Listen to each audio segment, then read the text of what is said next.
کے بچوں کو پیاسا رلایا گیا،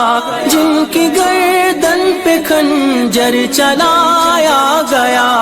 اس حسین ابن حیدر پہ لاکھوں سلام۔ میرے حسین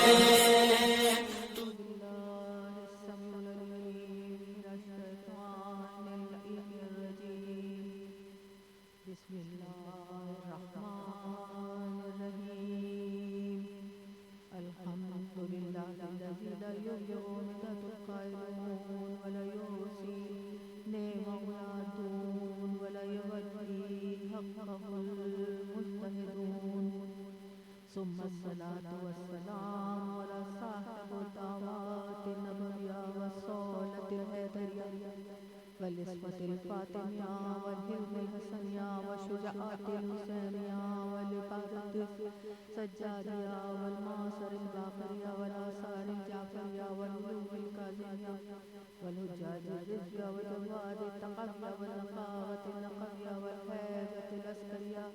وغیبة الحجة القائم اللہ اللہم صل علی محمد وآل محمد ولا الذين ليذهب عنكم الرجس أهل البيت ويطهركم تطهيرا اللهم صل على محمد وآل محمد أما بعد فقد قال الله تعالى في كتابه المبين وهو أصدق الصادقين بسم الله الرحمن الرحيم إن الله اشترى من المؤمنين أنفسهم وأموالهم بأن لهم الجنة يقاتلون في سبيل الله فيقتلون ويقتلون وعدا عليه حقا في التوراة والإنجيل والقرآن ومن أوفى بعهده من الله فاستبشروا ببيعكم الذي بعتم به وذلك هو الفوز العظيم۔ سورہ توبہ کی آیت مبارکہ ہے اور یہ 90 پارے میں آپ اس سورے کو ملاحظہ فرما سکتے ہیں۔ آیت کا نشان ہے 111۔ ارشاد رب العزت ہوتا ہے ان اللہ بے شک بتحقیق اشترا خرید لیا اللہ نے من المؤمنین مومنین سے انفسہم ان کے نفوس کو، ان کی جان کو، واموالہم اور ان کے مال کو، اور بے ان لہم الجنہ اور اس کے بدلے میں اللہ نے ان کو جنت عطا کر دی۔ کن مومنین سے خریدا؟ فَيَقْتُلُونَ وَيُقَاتِلُونَ وَعْدًا عَلَيْهِ حَقًّا فِي التَّوْرَاةِ وَالْإِنجِيلِ وَالْقُرْآنِ کہ وہ مومنین کہ جو خدا کی راہ میں جہاد کرتے ہیں اور جن کا ذکر اللہ نے تورات میں، انجیل میں اور قرآن میں کر دیا ہے۔ اب باقم الذی بیعت البیع، اور یہ اللہ نے بیع اور شرع کی ہے، یعنی خریدنے والا بھی راضی اور بیچنے والا بھی راضی ہے۔ اور اس کے بعد رب کائنات نے کہہ دیا وَذَلِكَ هُوَ الْفَوْزُ الْعَظِيمُ، سب سے بڑی کامیابی ہے جو خالق کائنات نے ان کو عطا کر دی ہے۔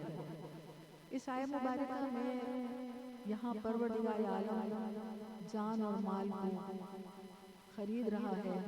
اور کن کے نفوس کو اور ان کے مال کو خرید رہا ہے، وہ معمولی مومن نہیں ہے۔ وہ مومن وہ ہیں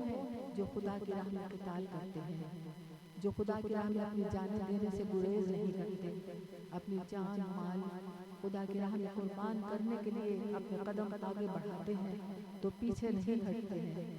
اور ان کے جہاد کے لیے رب کائنات نے متعدد مقامات پر کلام الہی میں جب بیان فرمایا تو ان کو جو اللہ نے رتبے جو رفتیں جو اللہ نے ان کو کامیابیاں عطا کی ہیں دنیا میں بھی اور دین میں بھی، اس کو بڑی تفصیل کے ساتھ بیان کیا ہے۔ آپ سوچئے تو صحیح، خریدنے والا کون ہے؟ وہ پروردگار عالم جو مالک ارض و سماوات ہے، وہ پروردگار عالم جو قادر مطلق ہے، وہ پروردگار عالم کہ جو جان کا بھی مالک ہے اور جو کچھ اس نے عطا کیا ہے اسی نے دیا ہے اور سب کچھ اسی کا ہے۔ تو خریدنے والا پروردگار وہ ہے۔ اب بیچنے والے کون ہیں؟ بیچنے والے بھی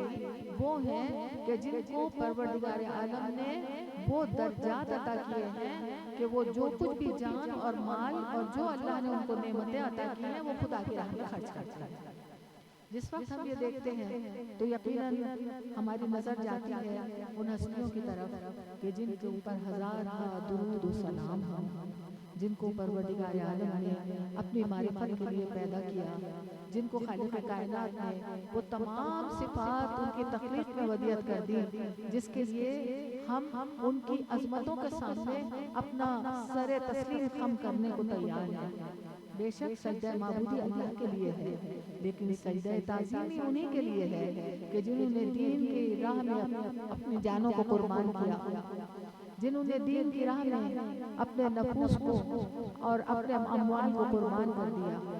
یقیناً یہ وہ ہستیاں ہیں کہ جن کا ذکر آپ کو ہر مقام پر ملے گا۔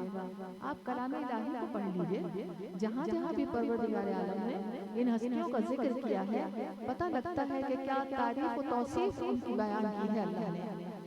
کہیں پر یہ کہا کہ یہ وہ ہیں کہ جو جہاد کا حق ادا کرتے ہیں، جانے دیتے ہیں تو صرف فی سبیل اللہ دیتے ہیں، اور کہیں پر یہ کہا کہ اگر یہ اپنے مال کو بھی قربان کرتے ہیں تو ایک لمحے کے لیے بھی گریز نہیں کرتے۔ سورہ حلقہ کو یہ پڑھ کر دیکھ لیجئے، رب کائنات نے سورہ حلقہ میں ان ہستیوں کا ذکر کیا ہے کہ جنہوں نے روزوں پر روزے رکھے، اور اللہ نے ان کی جو تعریف کی، اِنَّا سَعْیَکُمْ کَانَ مَشْکُورًا، کہ وہ پروردگار عالم ان کی اس سعی کے اوپر مشکور ہے، وَصَبَرُوا، اور ان کے اس صبر کے اوپر اللہ نے ان کو جنت عطا کر دی۔ آپ دیکھیے کہ جنت کا ذکر یہاں سورہ توبہ میں بھی کیا، بِأَنَّ لَهُمُ الْجَنَّةَ، اور بِمَا صَبَرُوا جَنَّةً وَحَرِيرًا کہہ کے ہر سورہ حلقہ میں بھی اللہ نے تذکرہ کر دیا کہ ہم نے ان کو جنت کا مالک قرار دے دیا ہے، اور جن کو جنت کا مالک قرار دے دیا ہے ان کے ہر عمل کو آپ دیکھتی چلی جائیے، ہر عمل پہ پروردگار عالم ان کی تعریف و توصیف کر رہا ہے۔ قرآن کو پڑھتی چلی جائیے اور اس کا عملی نمونہ اور تفسیر انہی ہستیوں میں نظر آئے گا، جن کے بارے میں پروردگار عالم یہ کہہ رہا ہے کہ ذَلِکَ هُوَ الْفَوْزُ الْعَظِیمُ، کہ سب سے بڑی کامیابی ہم نے ان کو عطا کر دی ہے۔ سب سے پہلے تذکرہ اس ہستی کا کہ جس کو پروردگار عالم نے تمام کائنات میں سب سے بلند رتبہ عطا کیا، بعد از خدا بزرگ توی قصہ مختصر، کہ جن کے رتبے اولا تک نہ کوئی پہنچا ہے نہ پہنچ سکتا ہے۔ یوں تو آدم سے لے کر عیسیٰ تک 1,24,000 پیغمبر آئے، لیکن کسی بھی پیغمبر کا رتبہ وہ نہیں ہے جو اللہ نے حبیب خدا کو عطا کر دیا ہے۔ گزشتہ انبیاء سے اگر مخاطب ہوا پروردگار عالم تو نام لے کر مخاطب کیا، اور اگر اپنے حبیب کو مخاطب کیا، کہیں یاہی المزمل کہہ کر مخاطب کیا، کہیں یاہی المدثر کہہ کر مخاطب کیا، کہیں طہا کہہ دیا تو کہیں یاسین کہہ دیا، اور خاتم المرسلین کو رب کائنات نے تمام نبیوں میں سب سے افضل مقام عطا کیا۔ گزشتہ نبی ان میں سے وہ تمام نبی جو صاحبان شریعت تھے، یقیناً وہ نبی ان نبیوں سے افضل ہیں جن کو شریعت نہیں عطا کی، لیکن خاتم المرسلین کو ان انبیاء پر بھی فضیلت عطا کی گئی جو صاحبان شریعت ہیں۔ آپ سوچیں گے کہ یہ فضیلت کس طرح سے ملی ہے، کن معنوں میں کہا جا رہا ہے، تو آپ دیکھیے گزشتہ انبیاء کو جو شریعت اللہ نے عطا کی ان کی شریعتیں منسوخ ہو گئی، لیکن ختم مرتبت کی شریعت کو رب کائنات نے قیامت تک باقی رکھنے کا فیصلہ کیا۔ اور کس طرح سے فیصلہ کیا کہ اگر گزشتہ انبیاء کی شریعتیں منسوخ ہوئی تو کیوں ہوئی؟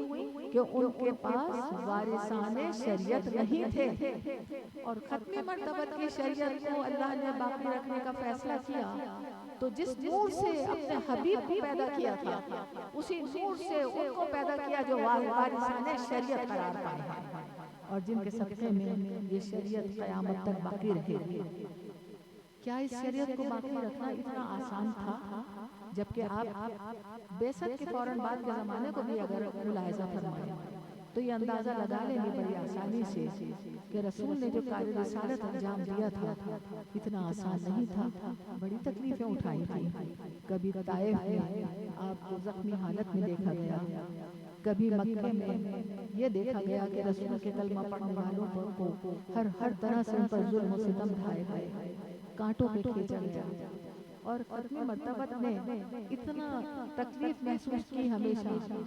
کہ یہ ارشاد فرمایا پروردگار عالم نے کہ کیا تم اپنے آپ کو ہلاکت میں ڈال لو گے؟ اے میرے حبیب، تم عزیز علیہ ما عنتم،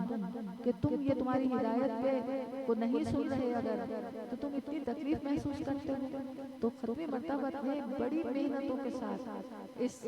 درخت اسلام کو پروان چڑھایا تھا، اور جب شجر اسلام پروان چڑھ گیا ہے تو اللہ نے بھی اہتمام کیا اس کو باقی رکھنے کا، اور خاتم المرسلین نے بھی اہتمام کیا.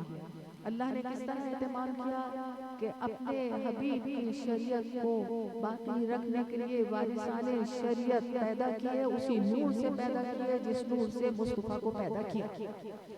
اور پھر شجر اسلام کو باقی رکھنے کے لیے ان ہستیوں کو وہ قوتیں، وہ طاقتیں، وہ صلاحیتیں، وہ علم و معرفت کی منزلیں، وہ ایمان اور یقین کی منزلیں اس طرح سے عطا کی کہ کہیں آپ ان کو کل ایمان کہہ کر پکار لیں تو کہیں سابق الایمان کہہ کر پکار لیں. اور انہوں نے دین کی حفاظت کے لیے ہر لمحے کس طرح سے عمل کر کے بتا دیا. کس کس واقعے کا ہم ذکر کریں گے؟ کیا ہم علی کی عظمتوں کا تذکرہ کرتے ہوئے کہیں گے کہ علی نے ہر مقام پر دین مصطفیٰ کی اور مصطفیٰ کی محافظت کی ہے. ابو طالب کے فرزند نے اگر بستر رسول پر دیکھیے تو شب ہجرت اپنی جان قربان کرنے کو تیار ہو کر یہ بتا دیا کہ علی وہ ہے جس کو پروردگار عالم نے نبی کی مدد و نصرت کے لیے بھیجا ہے. اور علی دین بھی ہے اور دی پناہ بھی ہے، وارث علم النبیین بھی ہے، اور علی وہ ہے کہ جو مصطفیٰ کی شریعت کو قیامت تک باقی رکھنے کے لیے دنیا میں بھیجے گئے کل کا مددگار علی، کل کا مشکل کشا ہے. اور اسی لیے آپ دیکھیے کہ ہم صرف بستر رسول کی بات نہیں کرتے کہ جہاں علی کی اس عظمت کو اللہ نے اس طرح بیان کیا وَمِنَ النَّاسِ مَن يَشْرِي وَنَفْسَهُ وَابْتَغَىٰ مَرْضَاتَ اللَّهِ کہ دیکھتے ہو کس طرح سے اپنی جان قربان کرنے کو تیار ہے. یعنی یہ ہے وہ مومن جس کے لیے کہا أَنفُسَهُمْ وَأَمْوَالَهُم، جو اپنی جان قربان کرنے کو تیار ہے. اور یہ جان اللہ کے نزدیک کس قدر اہمیت اور کس قدر بلند مرتبہ ہے کہ خالق کائنات نے کہا کہ نفس وابتغى مرضات اللہ، اللہ نے ان کو اپنی رضا کا مالک قرار دیا. یعنی ان کے نفس کو خرید لیا اور ان کو اپنی رضا کا مالک قرار دیا. اب علی کے ہر عمل کو آپ دیکھیے، میدان جنگ میں جب علی نظر آتے ہیں تو بغیر فتح حاصل کیے اپنے قدم پیچھے نہیں ہٹاتے. چاہے آپ بدر و احد کا ذکر کریں، چاہے خیبر و خندق کا ذکر کریں، علی کا جہاد کہ جس کے لیے پروردگار عالم سورہ توبہ ہی میں کہہ رہا ہے کہ فَيَقْتُلُونَ وَيَقْتُلُونَ قَاتِلُونَ فِي سَبِيلِ اللَّهِ کہ فی سبیل اللہ قتال کرتے ہیں. کس طرح سے قتال کرتے ہیں؟ عمرو بن عبدہ کا واقعہ، سینے پر سوار ہو گئے اور پھر دیکھا دیکھنے والوں نے کہ غلبہ پانے کے بعد سینے سے واپس نیچے اتر آئے. کسی نے پوچھا تھا یا علی غلبہ پانے کے بعد آپ نے عمر ابو بکر کا سر تن سے جدا کیوں نہیں کیا فوراً ہی؟ تو میرے مولا نے کہا علی جہاد کرتا ہے فی سبیل اللہ. اور اگر علی عمرو ابن عبدہ کو اس وقت قتل کر دیتا تو یہ نہ ہوتا کہ یہ کہا جاتا کہ علی نے غصے میں آ کے قتل کیا. علی تو ایسا شجاع ہے کہ شجاعت کے ساتھ ان کا غصہ بھی تابع فرمان الہی رہتا ہے، اور رضائے خدای کے لیے ہر عمل علی کا نظر آتا ہے. یہ رضائے خدای کا تذکرہ تو ہے کہ جب عمرو ابن عبدہ کا سر تن سے جدا ہو گیا، ایک لمحے کا عمل تھا میرے مولا کا، ہاتھ بلند ہوا، بجلی کی طرح تلوار چمکی ہے اور شیر خدا نے ایک وار میں عمرو ابن عبدہ کا سر تن سے جدا کر دیا. یعنی کیا ہوا اس میں؟ کل ایمان نے کل کفر کو ختم کر دیا. اور پھر علی کی عظمتوں کو یہاں بھی دیکھیے کہ جب ابن عبدود کا سر تن سے جدا ہوا ہے اور اس کی بہن اس کے جنازے کو آ کے دیکھا ہے تو اس کی بہن نے یہ کہا کہ یقیناً تو کسی بہت اعلیٰ ضرب اور کسی بہت بہترین انسان کے ہاتھوں قتل ہوا ہے. وہ کوئی ایسا شجاع تھا کہ میں اب تیرا ماتم نہیں کروں گی، کیونکہ عرب میں یہ رواج تھا نا کہ مقتول کے کان کاٹ لیے جاتے تھے، زرہ اتار لی جاتی تھی. اور عمرو ابن عبدہ کی زرہ کے لیے تاریخ کہتی ہے کہ بہت قیمتی زرہ تھی، لیکن علی کے ہاتھوں قتل ہوا تھا، اور عمرو ابن عبد کی بہن آ کے اپنے بھائی کا مقتول کا ماتم نہیں کر رہی، بلکہ کس کی تعریف کر رہی ہے، کس کی مدحت کر رہی ہے؟ میرے مولا کائنات کی۔ اور جب اس کی بہن آپ نظر آ رہی ہے دشمن ہوتے ہوئے مدحت کر رہی ہے، تو آپ سوچئے کہ علی کا یہ عمل اللہ کے اور اس کے رسول کی نظر میں کتنا بلند ہے۔ اور اسی لیے جب یہ کہا جاتا ہے برز الایمان کلہ، آج یہ ایمان مکمل ہوا ہے، کیسے؟ کہ آج کل ایمان نے کل کفر کو ختم کر دیا ہے۔ علی کے ہر عمل کو آپ دیکھتے جائیں، ہر عمل پہ آپ دیکھیں کہ علی نے جہاد کیا ہے، تو اس طرح خدا کی راہ میں جہاد کیا ہے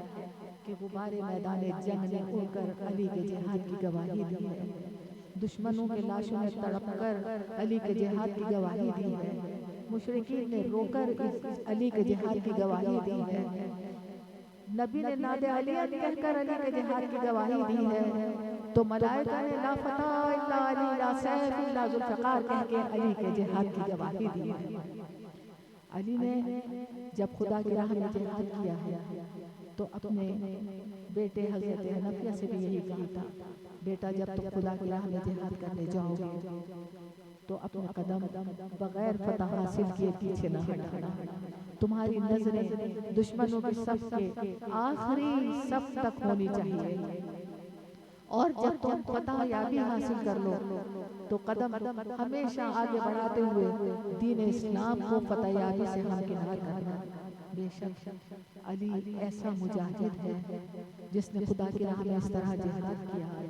کہ جس کے لیے اللہ کے رسول نے کہا یفتح اللہ علی یدیہ، کہ علی کے دونوں ہاتھوں پر فتح لپٹی ہوئی ہے۔ کیسے دونوں ہاتھوں پر فتح لپٹی ہوئی ہے؟ کہ جب میرے مولا کائنات فتح یابی حاصل کر کے آ رہے تھے، ایک ہاتھ میں تلوار تھی، ایک ہاتھ میں عمرو ابن عبد کا سر تھا، تو صحابہ کرام میں سے کسی نے کہا یا رسول اللہ آپ دیکھتے ہیں علی کی چال کس قدر متکبرانہ ہے، تو ختم مرتبہ نے علی کی فضیلت کو اس طرح بیان کیا کہ یہ چال کسی پر زیبا نہیں سوائے علی کے، کہ علی نے آج کل کفر کو، اس علی کل ایمان نے کل کفر کو ختم کر دیا ہے۔ علی کے ہر جہاد کو آپ دیکھتے چلی جائیے، ہر جہاد میں نظر آتا ہے کہ علی کے قدموں سے فتح لپٹی ہوئی، بغیر فتح حاصل کیے علی نے اپنے قدم پیچھے نہیں ہٹائے ہیں۔ اور اب آپ صرف میدان جنگ کی بات نہ کریں، ہر مقام پہ آپ دیکھیں گے کہ علی محمد کے ساتھ محمد کی نصرت کے لیے ہر مقام پر موجود ہیں، چاہے آپ اس میں صلح حدیبیہ کا ذکر کریں کہ وہاں علی موجود ہے، چاہے آپ اس میں فتح مکہ کا ذکر کریں، وہی مکہ جن سے ختم مرتبہ کو ہجرت کرنے پر مجبور کیا گیا تھا، اسی مکہ میں ختم مرتبہ جب فتح کر کے تشریف لا رہے ہیں تو کس شان سے داخل ہوئے ہیں کہ آپ نے فتح مکہ کے بعد ان تمام لوگوں کو بھی معاف کر دیا۔ رحمت للعالمین ہے، اس رب العالمین کا رسول ہے نا ہمارے رسول، کہ ان کو بھی معاف کر دیا جنہوں نے مکہ میں آپ کو آزار پہنچایا تھا۔ اور اس کے بعد جب خانہ کعبہ میں آپ کے قدم مبارک گئے ہیں فتح مکہ کے موقع پر، تو خدا کے گھر کو بتوں سے پاک کرنے کا ارادہ کیا گیا۔ اب علی ساتھ ہے رسول کے، اور رسول یہ چاہتے ہیں کہ خانہ کعبہ کو بتوں سے پاک کر دیا جائے، تو علی کو ہی کہا علی خانہ کعبہ کو بتوں سے پاک کرنا ہے، میرا مولا مشکل کشا، کل کا مددگار، خیبر شکن علی، بت شکن علی۔ اور علی کو جب رسول نے کہا علی میرے کانھوں پر قدم رکھو اور اونچائی پر گڑے ہوئے بتوں کو توڑ دو، علی نے بحکم رسول علی کے کاندھوں پر قدم رکھا۔ اب یہاں بھی آپ علی کی عظمت کو دیکھ لیجئے، علی رسول کے کاندھوں پر مہر نبوت سب ہے، اور ان پر قدم نہیں رکھ سکتا کوئی مگر وہ کہ جو معصوم ہو۔ یہاں رسول جب علی کو حکم دے رہے ہیں تو یہ بتا دیا کہ معصوم کے قدم ہی رسول کے کاندھوں پر آ سکتے ہیں، اور جب یہ معصوم کے قدم رسول کے کاندھوں پر آئے اونچائی پر گڑے ہوئے بتوں کو میرے مولا نے جب توڑا ہے تو ایسے توڑا جیسے کچی مٹی کے بنے ہوئے ہوں۔ بت شکن نے تمام بتوں کو منہ کے بل گرا دیا، اور اس وقت جب ختم مرتبت نے یہ پوچھا کہ یا علی آپ کیا کر رہے ہیں، کہا کہ کار حق می کنم، یا رسول اللہ میں کار حق انجام دے رہا ہوں۔ تو رسول نے کہا بار حق می کشم، اگر تم کار حق انجام دے رہے ہو تو میں نے حق کا بار اپنے کاندھوں پر اٹھایا ہوا ہے۔ اور اس وقت جب علی سے رسول نے پوچھا ہے علی اپنے آپ کو کتنا بلند محسوس کرتے ہو، کہا یا رسول اللہ اگر آپ حکم دیں تو جو چیز آپ آسمان سے کہیں گے میں ہاتھ بڑھا کر اٹھا لوں گا۔ اور اس کے بعد جب علی نے یہ چاہا ہے کہ رسول کے کانوں سے واپس خانہ کعبہ کی زمین پر قدم رکھیں تو جبرائیل امین تشریف لائے تھے۔ اللہ کا وہ ملک مقرب کہ جو آج تک قرآن صامت کو لوح محفوظ سے طاہر و مطہر پاک و پاکیزہ قلب مصطفیٰ پر نازل کرتا رہا، آج قرآن ناطق کو رسول کے کانوں سے اتار کر خانہ کعبہ میں کھڑا کر دیا۔ یعنی میرا کہنے کا صرف مقصد یہ ہے کہ علی وہ ہیں جو ہر منزل پر، ہر قدم پر، ہر جگہ رسول کے ساتھ ساتھ ہیں، رسول کی مدد و نصرت کے لیے، اسلام کی بقا کے لیے۔ علی بیٹے ہیں کس کے؟ ابو طالب کے بیٹے، اور حضرت ابو طالب نے بھی اپنے ہر عمل سے یہ بتایا کہ علی کو رسول کی جگہ پر، رسول کو علی کی جگہ پر لٹا دیا گیا۔ جب مکے میں تاجران آیا کرتے تھے گفت و شنید کے لیے حضرت ابو طالب کے پاس، حضرت ابو طالب کے لیے ایک جملہ میں عرض کر دوں کہ عموماً تاریخ میں یہ ایک غلط فہمی ہے کہ علی کو رسول کے سپرد اس لیے کیا تھا کہ حضرت ابو طالب نادار تھے، نادار نہیں تھے، تاجر تھے۔ شام کی طرف، مصر کی طرف، مختلف مقامات کی طرف آپ بغرض تجارت تشریف لے جایا کرتے تھے، اور اپنے ساتھ رسول کو لے کے جاتے تھے، اپنے بیٹوں کو نہیں، رسول کو۔ کسی نے پوچھا تھا کہ آپ اپنے بیٹوں کے بجائے صرف رسول کو کیوں لے کے جاتے ہیں، محمد کو کیوں لے جاتے ہیں، ابھی بعثت نہیں ہوئی تھی؟ تو حضرت ابو طالب نے یہ جواب دیا تھا کہ میں یہ چاہتا ہوں کہ یہ ہمیشہ محفوظ رہے۔ حضرت ابو طالب جانتے تھے جب ایک عیسائی راہب کہہ سکتا ہے کہ وہ رسول میں نبوت کا نور دیکھ رہا ہے تو چچا نے نہیں دیکھا، اور اسی لیے ان کی محافظت کی۔ اور پھر محافظت ہی کے لیے جب یہ تاجر آتے تھے حضرت ابو طالب کے پاس، گفت و شنید کے بعد چلے جاتے تھے، تو دیکھا گیا کہ رسول کی جگہ اپنے بیٹوں کو، خصوصاً علی ابن ابی طالب کو، اور علی کی جگہ رسول کو لٹا دیا کرتے تھے۔ کسی نے پوچھا تھا کیوں؟ کہا میں چاہتا ہوں کہ محمد کی جان محفوظ رہے، اور اس طرح سے انہوں نے علی کو رسول کا محافظ اسی عمر سے بتا دیا کہ علی رسول کے محافظ ہیں، دین کے محافظ ہیں، اور علی نے ہر قدم پر، ہر لمحے محمد کی حفاظت کی ہے۔ شب ہجرت بھی یہی ہوا تھا، جب رسول نے یہ کہا تھا کہ علی میرے بستر پر سو جاؤ، فتبسم ضاحکا، مسکرائے تھے مولا کائنات، اور کہا تھا یا رسول اللہ بڑا فخر ہے علی کے لیے کہ علی کی جان آپ کی جان پر سے قربان ہو جائے۔ جبکہ علی یہ جانتے تھے کہ کفاران قریش نے، تمام قبائل نے مل کر یہ فیصلہ کیا ہے کہ آج معاذ اللہ محمد کو ختم کر دیں گے، اور وہ یہ بھی جانتے تھے کہ محمد آخری نبی ہیں، ان کے بعد کوئی نبی نہیں آئے گا، اگر یہ ختم ہو جائیں گے تو دین اسلام کا نام مٹ جائے گا۔ اور اسی لیے رسول نے جب ہجرت کا ارادہ کیا تھا تو اپنے بستر پر علی کو سلا دیا، اور جب علی بستر رسول پر سوئے ہیں تو کہتے ہیں کہ میں ایسی نیند کبھی نہیں سویا۔ وہ علی ایک رات میں 1000 تکبیرات کی آوازیں بلند کرتے تھے،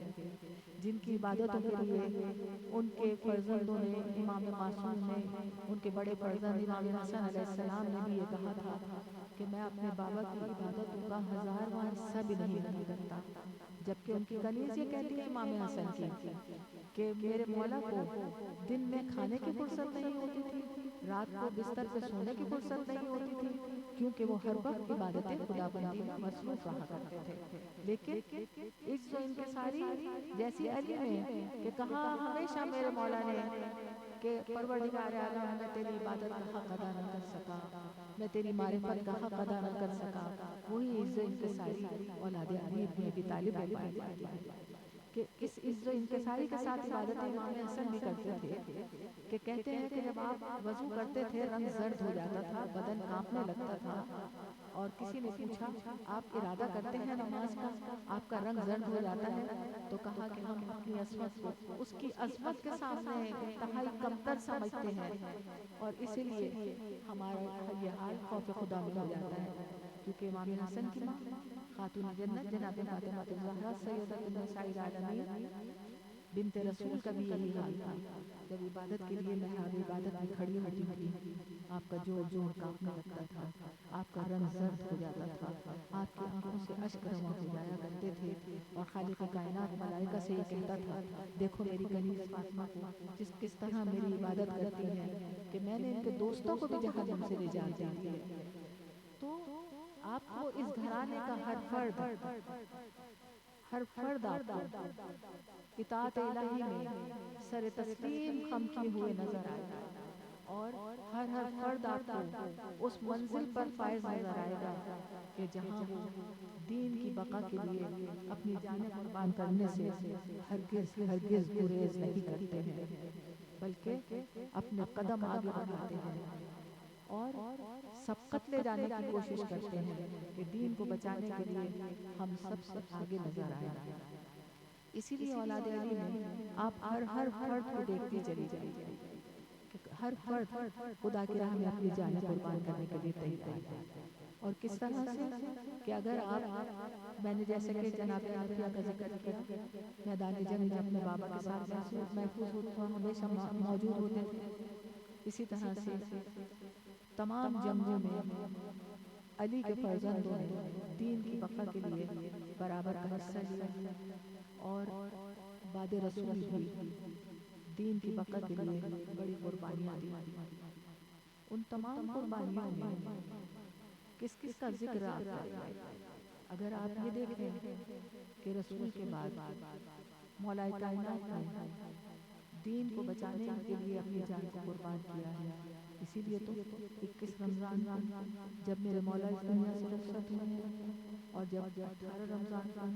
آپ کے سر پہ ضربت لگی تھی، تو میرے مولا نے فزت برب کعبہ کے الفاظ استعمال کیے تھے، رب کعبہ کی قسم آج میں کامیاب ہو گیا۔ وہ علی جس نے خیبر کو فتح کیا، بدر و حنین اور خندق میں جس علی نے فتوحات حاصل کی، وہ علی ان فتوحات پہ کبھی یہ کہتے نظر نہیں آئے کہ آج میں کامیاب ہو گیا، لیکن جب سر پہ ضربت لگی ہے فزت برب کعبہ کہہ کے یہ بتا دیا کہ علی دین کی محافظت کے لیے پیدا کیا گیا ہے، اور علی دین کی محافظت کے لیے ہی اپنی جان کو قربان کر رہا ہے۔ علی کے بعد امام حسن علیہ السلام، امام حسن علیہ السلام کے تمام عمل کو آپ دیکھتے جائیے۔ بے شک امام حسن کے لیے اگر ہم یہ کہیں کہ انہوں نے ایک طرح سے گوشہ نشینی کی زندگی اختیار کی، لیکن ہدایت کا کام جاری رکھا، اور ہمارا سلام ہو فرزند اکبر پر، امام حضرت علی کے فرزند اکبر پر کہ جنہوں نے کربلا کی راہوں کو استوار کیا۔ جس وقت امام حسن علیہ السلام کو زہر دیا گیا تھا، آپ کے منہ سے جگر کے ٹکڑے لال و مہر کی طرح نکل رہے تھے، امام حسین بہت پریشان ہوئے، ان کی بہن زینب بہت پریشان تھی۔ تو اس وقت امام حسن نے اپنے بھائی حسین سے یہی کہا تھا کہ اب بار امامت تمہیں سپرد کیا جا رہا ہے، اور دین کی محافظت کا فریضہ اب تمہارے کاندھوں پر ہے۔ اور اس کے بعد واقعی وہ وقت آیا ہے کہ اب حسین کو نانا کا دین بچانے کے لیے مدینہ چھوڑنا پڑا۔ مدینے سے جب حسین نکل رہے تھے، کہتے ہیں کہ ایسا لگتا تھا مدینے کی در و دیوار سے آہوزاری کی آوازیں آ رہی ہیں، مدینے کی گلیوں میں لوگ جوب در جوب جمع ہو گئے تھے اور سید الشہداء فرزند رسول سے یہ کہتے نظر آتے تھے، آقا اور مولا آپ نہ جائیے، آپ چلے جائیں گے تو مدینہ ویران ہو جائے گا۔ اور ہر شخص آگے بڑھ کے یہ کہتا تھا، اگر آپ نے ارادہ کیا ہی ہے مدینہ چھوڑنے کا تو ہم آپ کے ساتھ جائیں گے، لیکن حسین امام ہے، حسین فرزند رسول ہے،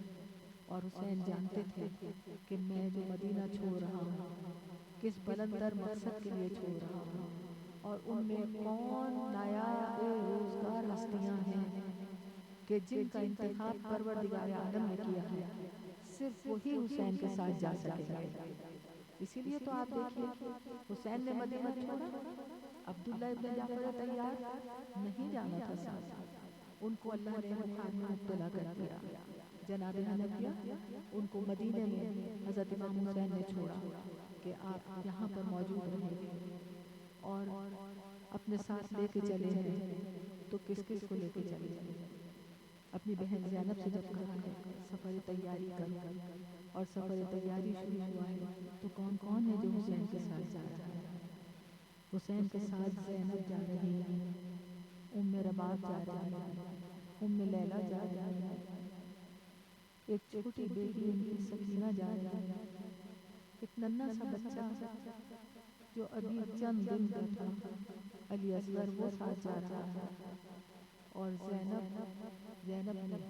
اپنے شوہر عبداللہ ابن جعفر طیار سے یہی کہا تھا، اگر آپ اجازت نہیں دیں گے کہ میں حسین کے ساتھ نہ جاؤں تو میں نہیں جاؤں گی، لیکن یہ جان لیجیے ادھر حسین کو اور زینب کا ساتھ چھوٹے گا، ادھر زینب کی روح اس کا ساتھ چھوڑ گئی۔ عبداللہ ابن جعفر طیار نے زینب کو نہ صرف اجازت دی بلکہ اپنے دونوں فرزند اون و محمد کو زینب کے سپرد کیا، اور یہ کہتے ہوئے کیا، اس کو میری طرف سے حسین پر سے قربان کر دینا، اور دوسرے بیٹے کو اپنی طرف سے حسین پر سے قربان کر دینا۔ اب یہ تیاریاں تو ہو رہی ہیں، لیکن دیکھا گیا کہ حسین سب کو ساتھ لے کے جا رہے ہیں، مگر حسین کی ایک بیٹی ہے سغرا جس کا نام ہے، اور سورہ یہ دیکھ رہی ہے کہ بابا سب کو تیاریوں کے لیے کہہ رہے ہیں، لیکن سغرا کا نام نہیں آ رہا ان لوگوں میں جو سفر کے لیے جا رہے ہیں۔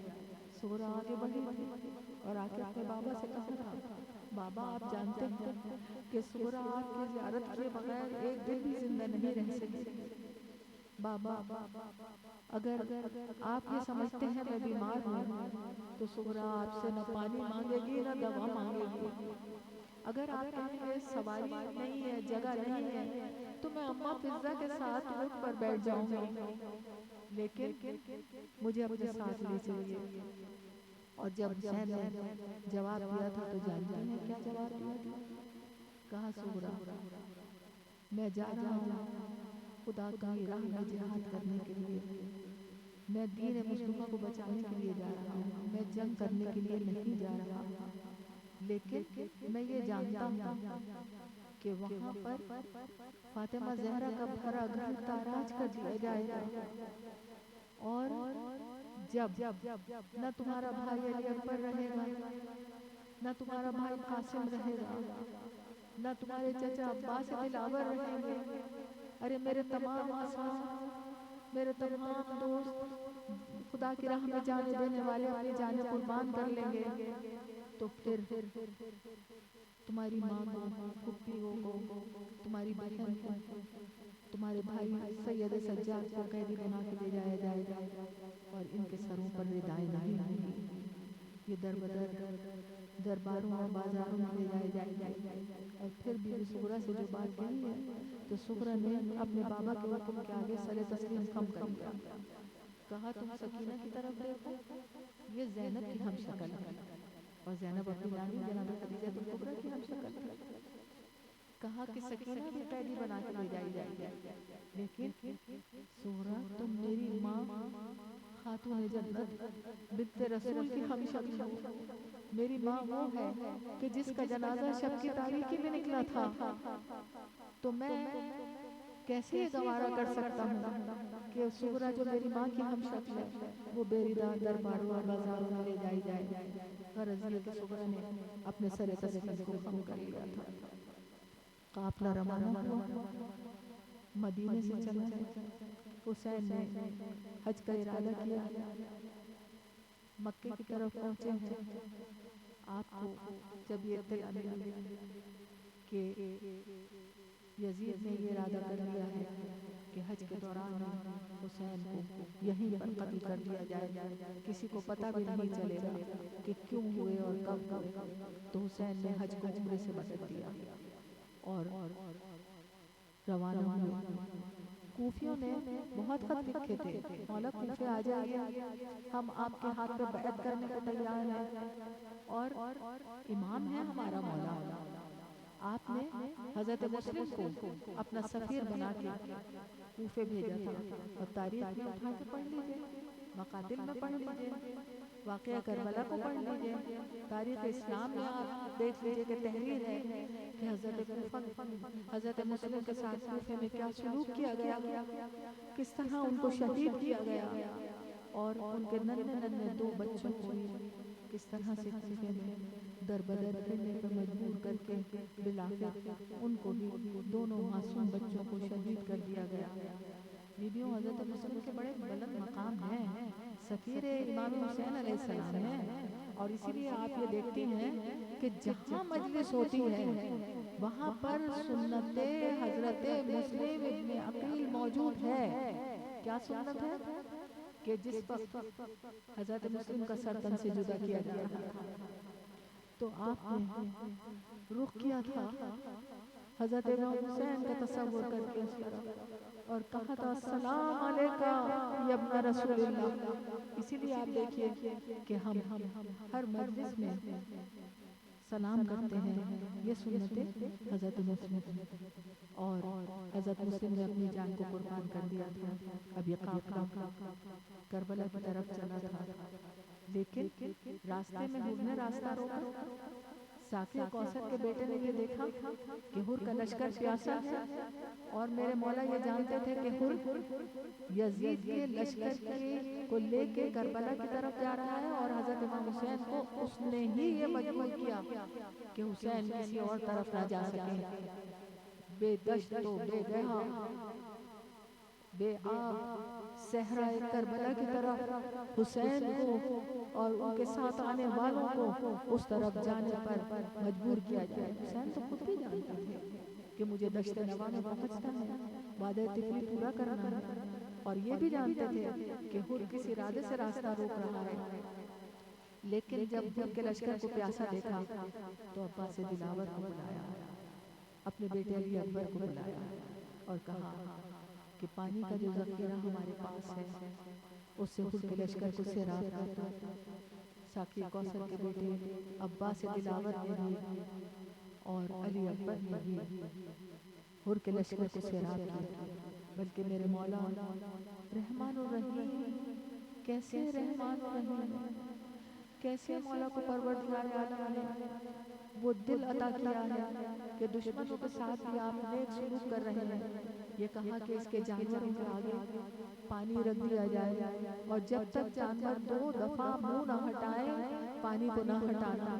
میں تو ایک بات کہوں گی, ابھی مصائب کی منزل میں داخل ہو رہی ہوں, لیکن میرا دل چاہتا ہے یہ کہنے کو کہ اگر حسین حر کے لشکر کو اس طرح سیراب نہ کرتے تو 7 محرم سے جو پانی بند کر دیا گیا تھا تو ننھے ننھے بچے الاتش الاتش کہتے نظر نہ آتے. لیکن حسین ساقی کوثر کا بیٹا ہے, دشمن کے لشکر کو بھی سیراب کر دیا ہے حسین نے, اور اس کے بعد مظلوم کربلا کی طرف چلے. راستے میں زینب کے عمل کو دیکھیے, پورے راستے حسین کی چاہنے والی بہن شریکت الحسین زینب یہ کہتی تھی عباس دیکھو میرا اکبر پیاسا تو نہیں ہے, دیکھو اکبر کے سر پہ دھوپ تو نہیں آ رہی. ارے ایک دفعہ بھی تو یہ نہیں کہا میرے اونو محمد کیسے ہے, کہا تو یہی کہا میرے بھائی حسین کے سر پہ ابا کے دامن سے سایہ کر دو, میرے بھائی حسین کے سر پہ دھوپ نہ آنے پائے. اور اس طرح یہ قافلہ چلا ہے، ایک طرف اکبر کا گھوڑا ہوتا تھا، ایک طرف عباس دلاور کا گھوڑا ہوتا تھا، اور حسین شام سے کربلا کی طرف جا رہے ہیں، اپنے مقتل گاہ کی طرف جا رہے ہیں۔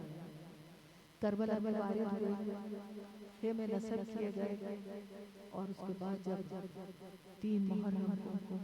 لشکر یزید میں اضافہ ہوا ہے اور ابن زیاد نے حکم بھیج دیا ہے پسر سعد کو کہ حسین کے خیمے فرات کے کنارے سے ہٹا لیے جائیں۔ خیمے فرات کے کنارے سے ہٹائے جا رہے ہیں۔ ابھی میں نے آپ کے سامنے عرض کیا ہے علی کل کا مشکل کشا، علی شیر خدا ہے، تو شیر خدا کا شیر بھی کربلا میں موجود تھا۔ کون؟ عباس دلاور۔ عباس دلاور جو ہو بہو علی کی تصویر ہے، عباس دلاور جنہوں نے معصومین کے زیر سایہ پرورش پائی ہے، عباس دلاور وہ کہ جنہوں نے ہر لمحے اطاعت امام میں اپنی زندگی گزاری ہے، عباس دلاور وہ کہ جن کے لیے یہ کہا جاتا ہے کہ اپنی زندگی کا ہر لمحہ اطاعت رسول میں، اطاعت امام حسین میں اپنی زندگی کا ہر لمحہ بسر کیا۔ عباس نے حسین کی اطاعت اس لیے نہیں کی کہ وہ حسین کے بھائی ہیں، بلکہ اطاعت اس لیے کی کہ وہ حسین کو واجب الاطاعت مانتے ہیں، اور جب وہ واجب الاطاعت مانتے ہیں تو اپنی جان قربان کرنے کے لیے ہر لمحہ تیار تھے۔ عباس سر اطاعت کو ہمیشہ خم کیے رکھا، ورنہ کسی کی مجال تھی عباس جیسا شیر، عباس جیسا دلاور موجود ہو اور فرات کے کنارے سے خیمے ہٹا دیے جائیں۔ عباس نے حکم امام کے تحت سر کو جھکا دیا، کیونکہ حسین نے کہا عباس ہم یہاں جنگ کرنے نہیں آئے، ہم یہاں نانا کا دین بچانے کے لیے آئے ہیں، اور جو حکم الہی ہے اس کے مطابق ہم کو اپنے خیمے ہٹا لینے چاہیے۔ خیمے ہٹا لیے گئے، محرم کا زمانہ گزرتا رہا، یہاں تک کہ 7 محرم آیا۔ 7 محرم جب آیا ہے تو اب وہ مشکل کٹھن گھڑیاں آ گئی ہیں کہ جب قیام حسینی میں ایک قطرہ پانی کا نہیں بچا تھا۔ ہم جب ذکر کرتے ہیں یا مقاتل میں پڑھتے ہیں، حمید ابن مسلم نے بھی لکھا ہے کہ 7 محرم سے دیکھا گیا ننھے ننھے بچے پیاسے تھے، کوزے سوکھے ہوئے تھے، علی اصغر پیاسے تھے، بیبیوں میں تو یوں کہوں گی 7 محرم سے علی اصغر پیاسے تھے، یہاں تک کہ عمر رباب کا دودھ بھی سوکھ گیا تھا، لیکن اگر پانی کا تھوڑا سا ذخیرہ موجود تھا تو کیا ہم یہ سوچ سکتے ہیں کہ اس پانی سے اپنے لب حسین نے تر کیے ہوں گے، اپنے لب زینب نے تر کیے ہوں گے، اپنے لب حضرت عباس نے تر کیے ہوں گے، اپنے لب کیا ان بیویوں نے تر کیے ہوں گے؟ نہیں، کیوں؟ اگر تھوڑا سا پانی موجود تھا تو اس پانی سے علی اصغر کے لب تر کیے جاتے ہیں، سکینہ کے لب تر کیے جاتے ہوں گے، ان تمام ننھے بچوں کے جو حسین کے چاہنے والوں کے ساتھ، اصحاب حسین کے ساتھ کربلا میں موجود تھے، ان کے لب تر کیے جاتے ہوں گے۔ ارے بیویوں، 7 محرم تو وہ تاریخ ہے کہ جب ایک قطرہ آب نہیں بچا تھا، اصغر ایسا پیاسا تھا کہ اس کے لب خشک ہو چکے تھے، اور پھر وہ وقت آیا تھا کہ جب دن اور بہت گزرتے گئے، یہاں تک کہ 9 تاریخ آئی ہے۔ یہ 9 تاریخ یوں سوچئے تو قیامت کی شب ہے، کہ بانوں میں قیامت کی شب ہے۔ ابھی خیمے بے شک آباد ہیں، بیویاں اپنے خیموں میں موجود ہیں، سب کے خیمے الگ الگ بنا دیے گئے تھے۔ آپ کربلا میں جا کر دیکھیے، آج بھی یادگار قائم ہے کہ بیویاں اپنے اپنے خیموں میں موجود ہیں، حسین ابن علی اپنے خیمے میں موجود ہیں، اور اصحاب حسین کے خیام بھی لگے ہیں۔ دیکھا گیا کہ حسین اور اصحاب حسین عبادت خداوندی میں مصروف ہیں، ایسی عبادت کر رہے تھے اپنے رب کی کہ ایسا لگتا تھا جیسے مکھیوں کی بھنبھناہٹ کی آوازیں آ رہی ہیں۔ اور یہ وہی 9 محرم کی شب ہے کہ جس کے دن کے وقت میں یہ دیکھا گیا تھا کہ لشکر یزید ایک کثیر تعداد میں میدان کربلا میں آ کر جمع ہو گیا تھا. اتنی کثیر تعداد میں آیا تھا یہ لشکر یزید اور اس کے گھوڑے جب میدان کربلا میں دوڑ رہے تھے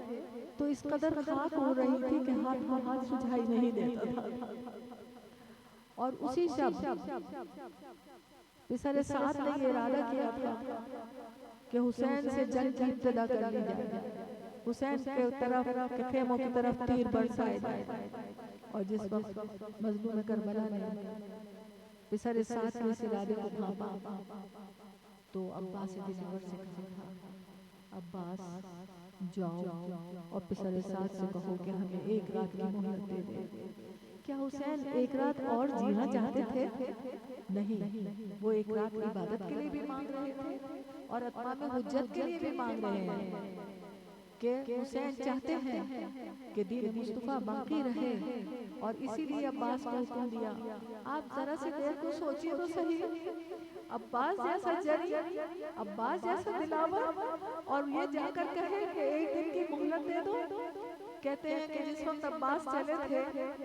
تو آپ کے ساتھ جو ہے ذوالقرنین موجود تھے اور جب حضرت عباس سے جا کے کہا تھا بدن کانپ رہا تھا لیکن حکم امام ہے، اطاعت امام میں سر کو جھکا دیا تھا. اور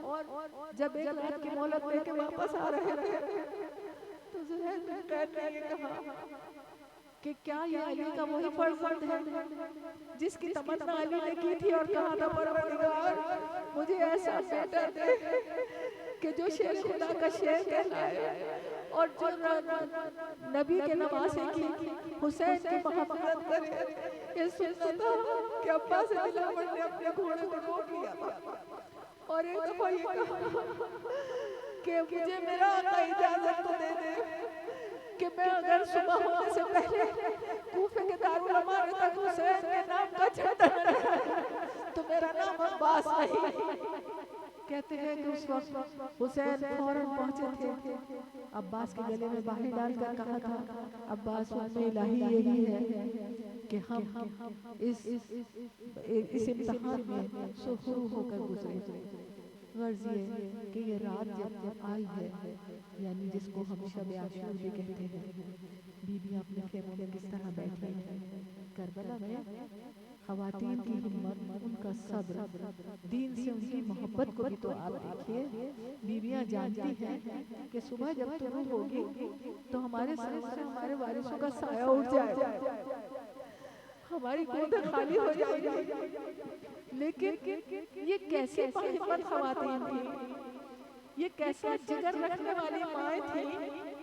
کہ اگر ایک خیمے میں آپ دیکھیں تو پتہ یہ چلتا ہے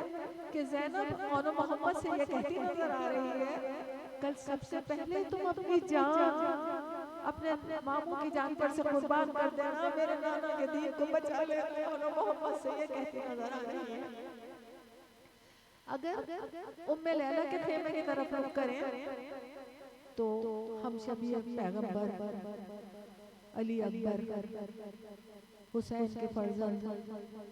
کہ جن کو کہا جاتا ہے کہ ان کی چال، ان کی گفتار، ان کی شکل و صورت، ان کی آواز رسول خدا کی آواز سے مشابہت رکھتی تھی. ام لیلہ اپنے بیٹے کے گیسو سنوارتی جاتی ہیں اور کہتی ہیں علی اکبر کل اپنی جان اپنے بابا کی جان پر سے قربان کر دینا. دیکھو میں تمہاری دادی فاطمہ زہرا کے سامنے شرمسار نہ ہو جاؤں. مصطفیٰ کے دین کو بچانے کے لیے اپنی جان کو قربان کرنے میں اپنا قدم سب سے پہلے آگے بڑھانا. علی اصغر کا جھولا ہلانے والی ماں میرا بابا جھولا بھی ہلاتی جا رہی ہے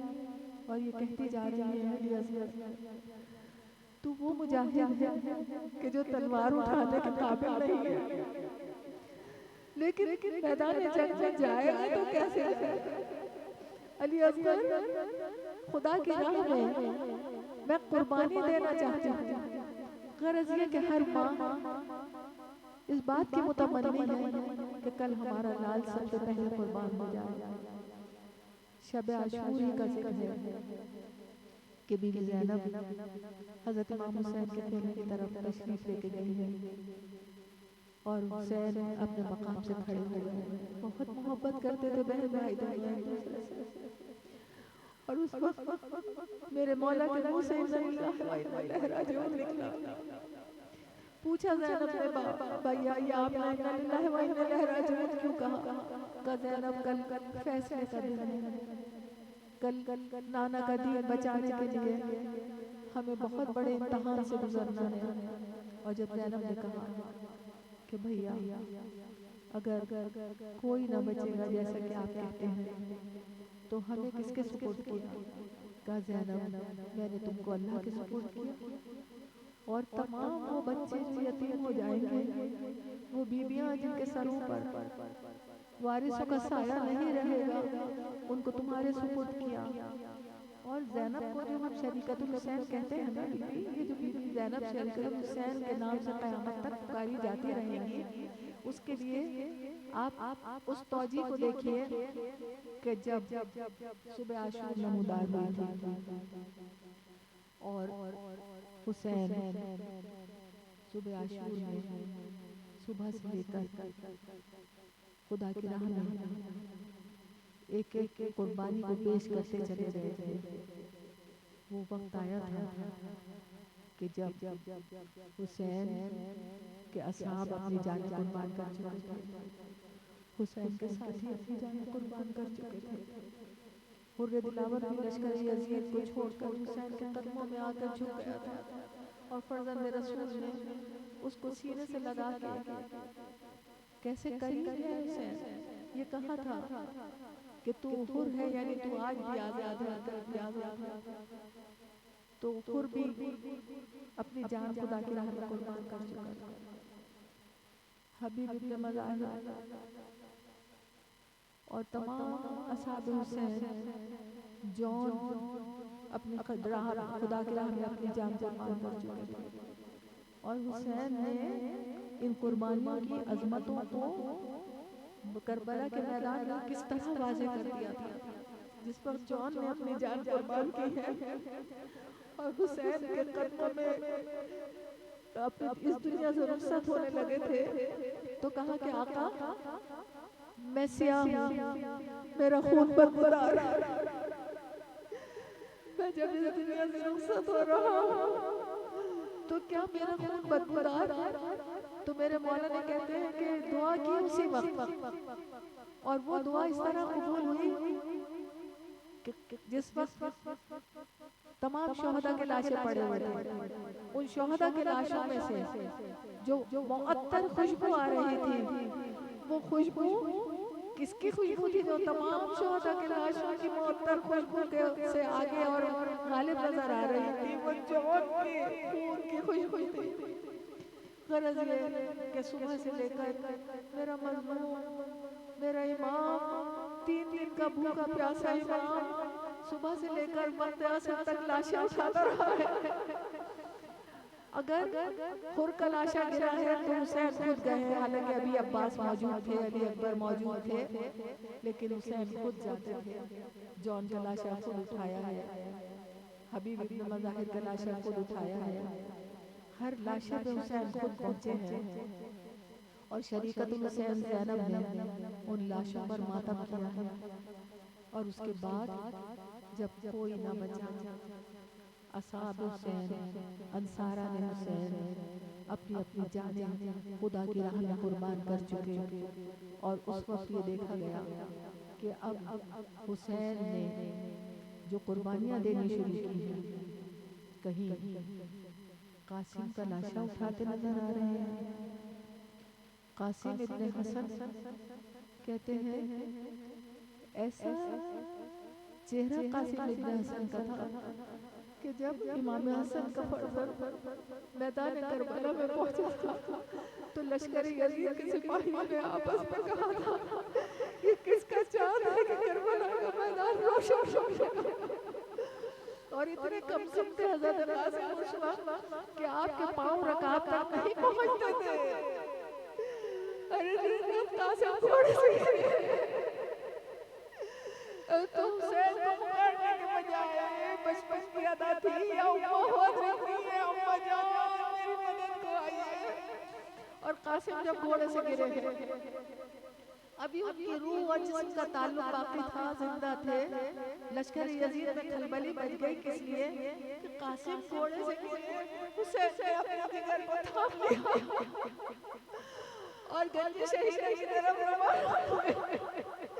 ساتھ میں عباس دلاور بھی چلے. لشکر یزید میں کھلبلی مچ گئی کہ حسین اور عباس گنج شہید کی طرف آ رہے ہیں. ارے گھوڑے دوڑنے شروع ہوئے اور وہ گھوڑے قاسم کے جسم کو پامال کرتے چلے گئے.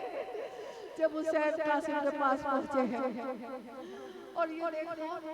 کہ قاسم کی روح ابھی تھوڑی سی باقی ہے, قاسم نے اپنے ہاتھ اٹھا کے اپنے چچا کو سلام کیا ہے اور اس کے بعد حسن کا لال قاسم اس دنیا سے رخصت ہو گیا. حسین نے چاہا کہ قاسم کے لاشیں کو اٹھا سکے لیکن جس میں اقدس پامال ہو چکا تھا. ارے یہ وہ شہید ہے جس کے جسم کو زندگی میں ہی پامال کر دیا گیا تھا. حسین نے اپنے ابا کے دامن میں قاسم کے جسم کے ٹکڑوں کو سمیٹا تھا اور جس وقت خیمے میں لے کے آئے تھے تو زینب کو بلا کے یہ کہا تھا, زینب اس کی ماں کو اس کا لاشا نہ نکالنا. اور جس وقت میں فرما نے یہ بات سنی تھی تو بی بی زینب سے یہ کہا تھا کہ میں اپنے رب کا سب سے زیادہ شکر ادا کروں گی کہ اس نے میری قربانی کو قبول کیا ہے. اور بیویوں اس کے بعد ایک ایک کر کے حسین کے جگر گوشے حسین سے اجازت طلب کرنے آتے رہے. کون محمد گئے, یہ دونوں بھانجے ایک ساتھ کربلا کے میدان میں پہنچے ہیں. فرات تک بے شک گئے لیکن ماں سے وعدہ کیا تھا ہمارا ماموں پیاسا ہے, ننھی سکینہ پیاسی ہے, ابھی علی اصغر دنیا میں تھے, علی اصغر پیاسا ہے, ہم پانی کا ایک قطرہ بھی نہیں پیئیں گے. اور اسی لیے جب اور محمد کے لاشیں حسین خیمے میں لے کے آئے تھے اور زینب نے بیویوں سے یہ کہا تھا کہ بیویوں ان کا ماتم نہ کرو, میں نے ان کو اپنے بھائی پر سے تصدق کر دیا ہے. اور ان سے یہ دیکھا تھا کہ اور تو اس دنیا سے رخصت ہو چکے تھے. محمد نے اپنے ماں کو جب ہاتھ اٹھا کے سلام کیا ہے تو محمد نے ساتھ میں یہ بھی کہا ہے, اماں ہم نے اپنا وعدہ پورا کیا, ہم بے شک فرات تک پہنچ گئے لیکن ہم نے ایک قطرہ آب سے اپنے لب تک نہیں کیے. لیکن زینب نے اپنے دونوں فرزندوں کا ماتم نہیں کیا. میں اپنی بیوی کی خدمت میں عرض کرتی ہوں, بیوی آپ نے اون محمد کا ماتم نہیں کیا, آپ کی کنیزیں آپ کو پرسہ دیتی ہیں اون محمد کا. جب تک ہم اون محمد کا ماتم کریں گے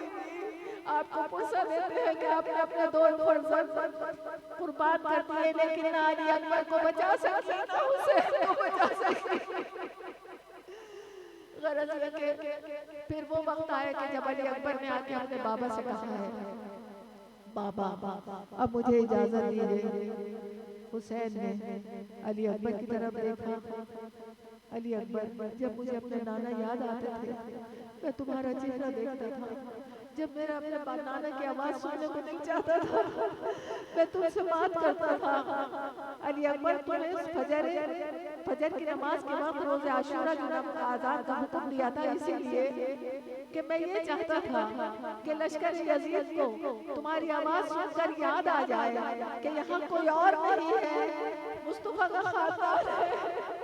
اولاد مصطفیٰ ہے جس کو یہ ختم کرنے جا رہے ہیں اور دین مصطفیٰ ہے جس کو یہ نیست و نابود کر دینا چاہتے ہیں. اس لیے میں نے تم سے آزاد کہلوائی تھی. اور پھر علی اکبر سے کہا,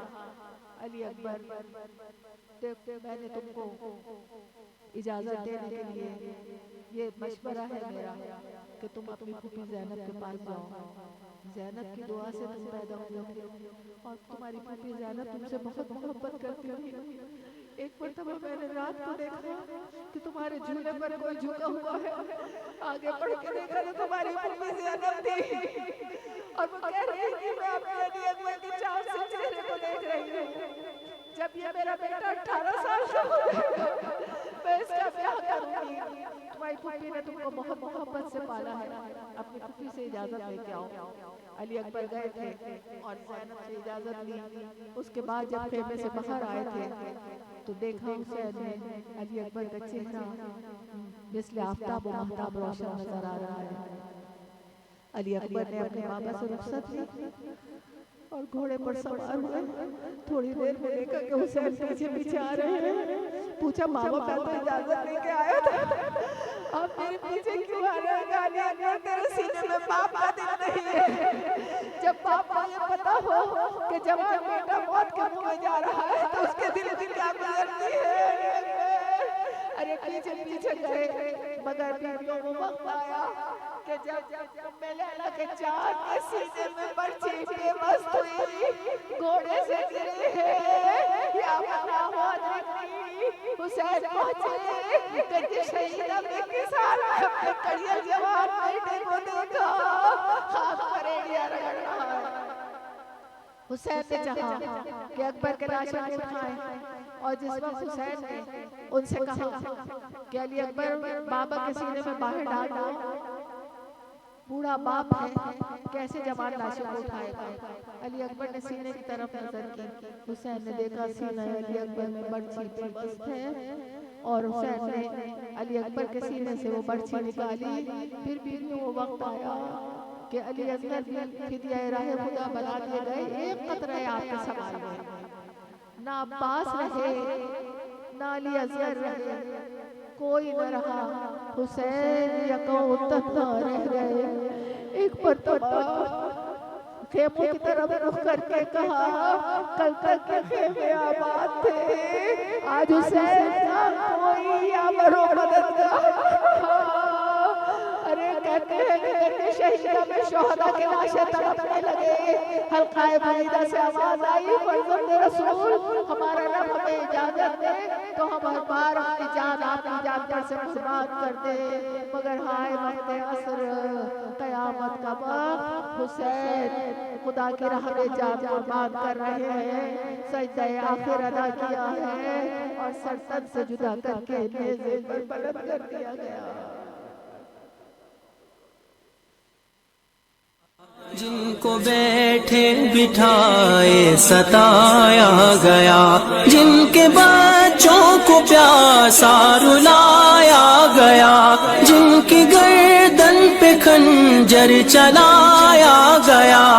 اس حسین ابن حیدر پہ لاکھوں سلام. میرے حسین تجھے سلام.